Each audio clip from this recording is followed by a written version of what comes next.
नगरोत्थान योजनेतनं 100 कोटी कोल्हापूरच्या रस्त्यांसाठी आणले, असं कोल्हापूरवर बेडगी प्रेम काही लोकप्रतिनिधी दाखवले.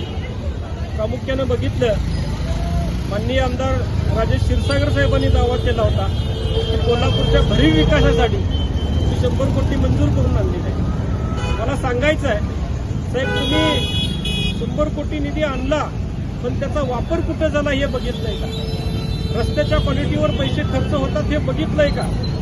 अधिकाऱ्यांनी या रस्त्याचं काम चांगल्या पद्धतीनं करून घेतलं हे तुम्ही बघितलंय का? अशी कोणती प्रक्रिया पार पडलेली नाही आहे. 100 कोटीचं काम अतिशय दर्जाहीन झालेलं आहे. रस्ते पहिल्या पावसाळ्यात उकळून गेल्यासारखी परिस्थिती आहे. या सगळ्या रस्त्यांवर जर जायचं म्हणलं, सर्वसामान्य माणूस जाऊ शकत नाही. 2 व्हीलर 3 व्हीलर चांगल्या पद्धतीनं चालवू शकत नाही. डिफेंडर सारख्या लक्झरीज गाड्यांसाठी हा रस्ता तयार झालाय का, असा प्रश्न आम्हाला प्रामुख्यानं तुम्हाला विचारायचा आहे. जर तुम्ही निधी आणला तर त्याच्याकडे लक्ष का दिलं नाही? आजपर्यंत वेळोवेळी वेगळ्या संघटनांनी तक्रारी केलेल्या आहेत की 100 कोटीच्या कामामध्ये मोठा घोटाळा आहे. तुम्ही हा प्रश्न विधानसभेत का उपस्थित केला नाही? तुम्ही या प्रश्नाला धरून अधिकाऱ्यांना का जाब विचारला नाही?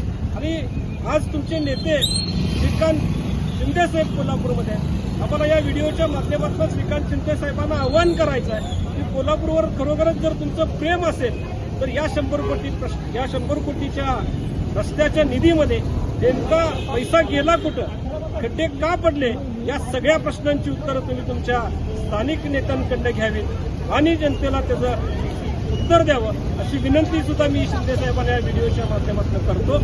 आणि जाता पुन्हा एकदा आव्हान देतो की महापालिकेला या प्रश्नावर सोडणार नाही. आम्ही कुठलाही लोकप्रतिनिधी या प्रश्नावर सोडणार नाही. जोपर्यंत रस्ते होत नाही तोपर्यंत आमचा लढा चालूच राहील.